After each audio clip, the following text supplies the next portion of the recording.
Full ಗುಟ್ಟಿಂಗು ಅವು ಬಿಪ್ಪು ಬದನೆಕಾಯಿ betting ಅವು ಬವ್ವ ನಾಯ್ ಗೊಚ್ಚಿಂಗು ಎಡವಟ್ಟು ಲೋಟ ಕಾಫಿ ಕೊಡ ಚಿಂಗಾರಿ ಕೆಂಡ ಬೋಂಡ ಬಿಡ ಮಗದಿಂದ ಬ್ಯಾಂಡ್ ಕಳ್ಳದಿರ ನಿನ್ನ ಸುಡ ಕಣ್ಣು ಬಿಡ ಅಯ್ಯ ಕಚ್ಚಾ ಸುಡ ಬಸುಡ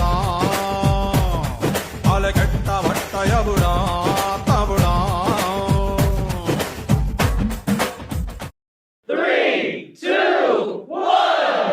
ಎಲ್ಲರಿಗೂ ನಮಸ್ಕಾರ. ಹೇಗಿದ್ದೀರಾ ಎಲ್ಲರೂ?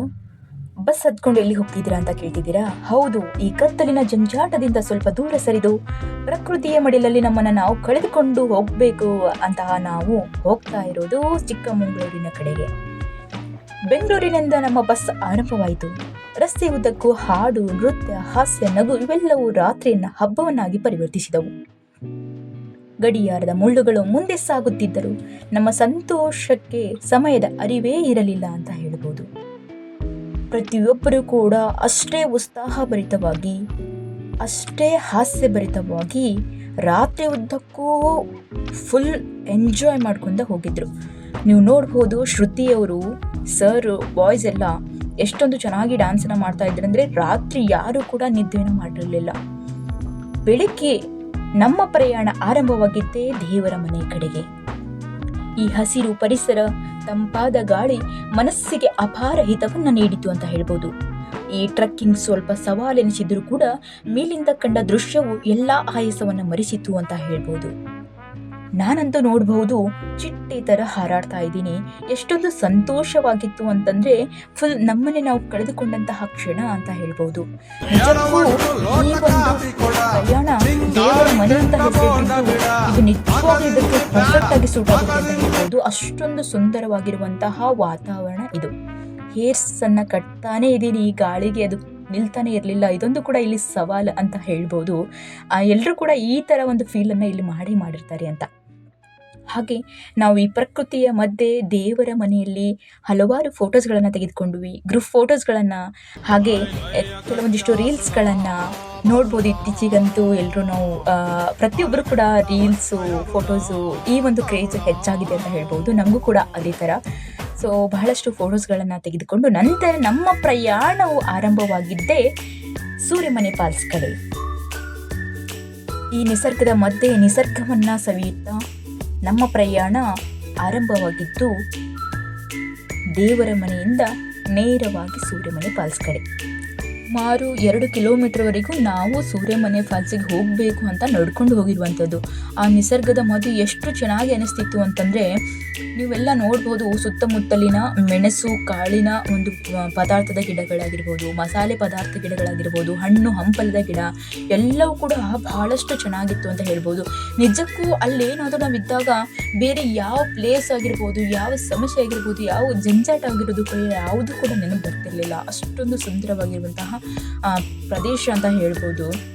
ಸೊ ಎಷ್ಟೋ ಜನ ಪ್ರವಾಸಿಗರು ಇದೇ ಒಂದು ಸಮಯದಲ್ಲಿ ಪ್ರವಾಸಕ್ಕೆ ಅಂತ ಬಂದಿದ್ರು. ಅಷ್ಟೊಂದು ಚೆನ್ನಾಗಿತ್ತು. ನೋಡ್ತಿರ್ಬೋದು, ಬೆನ್ನುಕ್ಕಿ ಹರಿಯುತ್ತಿರುವಂತಹ ಸೂರ್ಯ ಜಲಪಾತ. ಇದು ಹೆಂಗಂದ್ರೆ ತಂಪಾದ ಸಿಂಚನ ಮತ್ತು ಸುತ್ತಲಿನ ಹಸಿರು ಪರಿಸರ ಎಲ್ಲವೂ ಪ್ರಕೃತಿಯ ಸೊಗವನ್ನು ಅನಾವರಣಗೊಳಿಸಿತು ಅಂತ ಹೇಳ್ಬೋದು. ನೀರಿನಲ್ಲಿ ಆಟವಾಡಿದ ಕ್ಷಣಗಳು ಬಾಲ್ಯದ ನೆನಪುಗಳನ್ನು ಮತ್ತೆ ಜೀವಂತಗೊಳಿಸಿತು ಅಂತ ಹೇಳ್ಬೋದು. ಅಲ್ಲೇ ಸವಿದಂತಹ ಚುರುಮುರಿ ಆ ಸಂತೋಷಕ್ಕೆ ಮತ್ತಷ್ಟು ರುಚಿಯನ್ನು ನೀಡಿತು ಅಂತಲೂ ಕೂಡ ನಾವು ಇಲ್ಲಿ ನೆನೆಸ್ಕೊಳ್ಬಹುದು. ಎಷ್ಟೊಂದು ಚೆನ್ನಾಗಿತ್ತು ಅಂದರೆ ಅದ್ಭುತ. ನಂತರ ನಮ್ಮ ಪ್ರಯಾಣ ಆರಂಭವಾಗಿದ್ದೇ ಕಳಸ ದೇವಸ್ಥಾನದ ಕಡೆಗೆ. ಅಲ್ಲಿನ ಶಾಂತ ಮತ್ತು ಪವಿತ್ರ ವಾತಾವರಣ ಮನಸ್ಸಿಗೆ ಆಳವಾದ ನೆಮ್ಮದಿಯನ್ನು ನೀಡಿತು. ಸ್ನೇಹಿತರೊಂದಿಗೆ ತೆಗೆದ ಫೋಟೋಗಳು ಹಾಗೂ ಪಂಪನ ಅವರ ಕುರಿತು ನಡೆದ ಸಂವಾದಗಳು ಪ್ರವಾಸಕ್ಕೆ ಸಾಂಸ್ಕೃತಿಕ ಸ್ಪರ್ಶವನ್ನು ನೀಡಿದವು ಅಂತ ಹೇಳ್ಬೋದು. ನಂತರ ಸಿಂಶೆಯ ಹಸಿರು ಚಹಾ ತೋಟಗಳ ಮನಸ್ಸಿಗೆ ಮುದ ನೀಡಿದವು ಅಂತ ಹೇಳ್ಬೋದು. ಮಂಜಿನ ನಡುವೆ ಕಾಣುತ್ತಿದ್ದ ಬೆಟ್ಟಗಳು, ತಂಪಾದ ಗಾಳಿ ಮತ್ತು ಗಣೇಶ ದೇವಾಲಯದ ದರ್ಶನವು ಪ್ರಕೃತಿ ಹಾಗೂ ಭಕ್ತಿಯ ಸುಂದರ ಅನುಭವವನ್ನ ನೀಡಿತು ಅಂತ ಹೇಳ್ಬೋದು. ನೋಡಬಹುದು, ನಾವೆಲ್ಲ ಇಲ್ಲಿ ಕಳೆದು ಹೋಗಿದ್ವಿ. ಹಲವಾರು ಫೋಟೋಸ್, ವಿಡಿಯೋಗಳನ್ನ ತೆಗೆದುಕೊಳ್ಳುತ್ತಾ ಈ ಒಂದು ಪ್ರಕೃತಿಯ ವಾತಾವರಣವನ್ನು ಸೆರೆ ಹಿಡಿಯುವಂತಹ ಕೆಲಸವನ್ನು ಮಾಡ್ತಾ ಇದ್ವಿ. ಸೊ ರೀಲ್ಸ್ ಅನ್ನ ಕೂಡ ಎಲ್ಲರೂ ಇಲ್ಲಿ ಮಾಡಿದ್ರು. ಸೊ ಹಾಗೆ ಇಲ್ಲೆಲ್ಲ ನೋಡ್ತಿರಬಹುದು ಎಷ್ಟೊಂದು ಸುಂದರವಾಗಿದೆ ಅಂತಂದ್ರೆ, ಸುಮಾರು 2000 ಎಕರೆ ಹೊಲದಲ್ಲಿ ಮಾಡಿರುವಂತಹ ಒಂದು ಟೀ ಎಸ್ಟೇಟ್ ಅಂತ ಹೇಳ್ಬೋದು. ನಂತರ ನಾವು ಇಲ್ಲೆಲ್ಲರೂ ಗ್ರೂಪ್ ಫೋಟೋಸ್ಗಳನ್ನು ತೆಗೆದುಕೊಂಡ್ವಿ. ಬಹಳಷ್ಟು ಚೆನ್ನಾಗಿತ್ತು ಅಂತ ಹೇಳ್ಬೋದು. ಇದನ್ನು ಕೂಡ ನನ್ನ ಒಂದು ಸ್ಮರಣೆಯಲ್ಲಿ ಅದ್ಭುತವಾಗಿ ನೆನೆಪುಳಿಯುವಂತಹ ಒಂದು ಘಟನೆ ಅಂತ ಹೇಳ್ಬೋದು. ನಂತರ ನಮ್ಮ ಪ್ರಯಾಣ ಆರಂಭವಾಗಿದ್ದೆ ಎಲ್ಲಿಗೆ ಅಂದರೆ ಸಂಜೆಯ ವೇಳೆಗೆ ನಾವು ಹೊರನಾಡು ಅನ್ನಪೂರ್ಣೇಶ್ವರಿ ದೇವಸ್ಥಾನಕ್ಕೆ ತಲುಪಿದ್ವಿ. ದೇವಾಲಯದ ದಿವ್ಯತೆ ಮತ್ತು ಶಾಂತತೆ ವಾತಾವರಣದ ಮನಸ್ಸಿಗೆ ಅಪಾರ ನೆಮ್ಮದಿಯನ್ನು ನೀಡಿತು ಅಂತ ಹೇಳ್ಬೋದು. ದೇವರ ಅಲ್ಲಿ ನೋಡ್ಬೋದು, ಒಳಗಡೆ ಫೋಟೋ ಅಲೋ ಇರಲಿಲ್ಲ, ಅದು ಸುಮ್ಮನೆ ಚಿಕ್ಕದಾಗಿ ಒಂದು ವಿಡಿಯೋಸ್ ಮಾಡ್ಕೊಂಡಿದ್ದೀನಿ. ಅಲ್ಲಿ ದೇವಸ್ಥಾನದ ಒಳಗಡೆ ಇರುವಂಥ ಆವರಣ ಅಂತ ಹೇಳ್ಬೋದು. ನಂತರ ತುಂಬ ಹಸುವಾಗಿತ್ತು ನಮಗೆ. ದೇವಸ್ಥಾನದ ಪ್ರಸಾದವನ್ನೇ ಸೇವಿಸಬೇಕು ಅಂತ ವೇಟ್ ಮಾಡ್ತಾ ಇದ್ವಿ. ನೋಡ್ಬೋದು, ಇದು ಪ್ರಸಾದ ಮಂದಿರ ಅಂತ ಹೇಳ್ಬೋದು. ಒಳಗಡೆ ಪ್ರಸಾದವನ್ನು ನೀಡಲಾಗುತ್ತೆ. ಅತ್ಯದ್ಭುತವಾದಂತಹ ಪ್ರಸಾದವನ್ನು ಸೇವಿಸಿಕೊಂಡು ಹಾಗೆ ದೇವಸ್ಥಾನದ ಮುಂದೆ ಬಹಳಷ್ಟು ಫೋಟೋಸ್ಗಳನ್ನು ತೆಗೆದುಕೊಂಡ್ವಿ. ನಂತರ ನಾವು ಮೋನೋ ಆ್ಯಕ್ಟ್ ಗೇಮನ್ನು ಕೂಡ ಆ ದೇವಸ್ಥಾನದ ಆವರಣದಲ್ಲಿ ಆಡಿ ಇದರಲ್ಲಿ ಬಾಯ್ಸ್ ಕೂಡ ವಿನ್ ಆದರು. ಭಾಳ ಚೆನ್ನಾಗಿತ್ತು. ನಂತರ ಈ ಬೆಟ್ಟಗಳ ಮಧ್ಯೆ ಯಾವ ರೀತಿಯಾಗಿ ದೇವಸ್ಥಾನವನ್ನು ನಿರ್ಮಾಣ ಮಾಡಿರ್ಬೋದು ಅನ್ನುವಂಥದ್ದನ್ನು ನಾನು ಅಬ್ಸರ್ವ್ ಮಾಡ್ತಾ ಇದ್ದೆ. ತುಂಬ ಚೆನ್ನಾಗಿತ್ತು ಅಂತ ಹೇಳ್ಬೋದು. ನಂತರ ನಮ್ಮ ಪ್ರಯಾಣ ವಾಪಸ್ ಬರ್ತಿರುವುದೇ ಮರಳಿ ಗೂಡಿಗೆ ಎನ್ನುವ ಹಾಗೆ ನಮ್ಮ ಪ್ರಯಾಣ ಮತ್ತೆ ಬೆಂಗಳೂರಿನ ಕಡೆಗೆ ಸಾಗ್ತಾ ಇತ್ತು ಅಂತ ಹೇಳ್ಬೋದು. ಮರಳಿ ಬರುವಾಗ ಬೆಟ್ಟಗಳು, ಕಾಡುಗಳು, ನದಿಗಳು ಮತ್ತು ಮೋಡಗಳನ್ನು ನೆನಪಿಸಿಕೊಂಡಾಗ ಒಂದೇ ಭಾವನೆ ಮೂಡಿತು, ಈ ಯಾನ ಇನ್ನೂ ಸ್ವಲ್ಪ ಮುಂದುವರೆದಿದ್ದರೆ ಎಷ್ಟು ಚೆನ್ನಾಗಿರ್ತಿತ್ತು ಅಂತ. ಈ ಪ್ರವಾಸವು ಸ್ನೇಹ, ಪ್ರೀತಿ, ಪ್ರಕೃತಿ, ಆಧ್ಯಾತ್ಮಿಕ ನೆಮ್ಮದಿ ಮತ್ತು ಸಣ್ಣ ಸಣ್ಣ ಸಂತೋಷಗಳ ಮಹತ್ವವನ್ನು ನಮಗೆ ತಿಳಿಸಿಕೊಟ್ಟಿತ್ತು ಅಂತ ಹೇಳ್ಬೋದು. ಮತ್ತೆ ಅದೇ ಜೋಸ್ ಮತ್ತು ನೃತ್ಯದೊಂದಿಗೆ ನಾವು ಬೆಂಗಳೂರಿಗೆ ಪ್ರಯಾಣವನ್ನು ಮಾಡಿದ್ವಿ.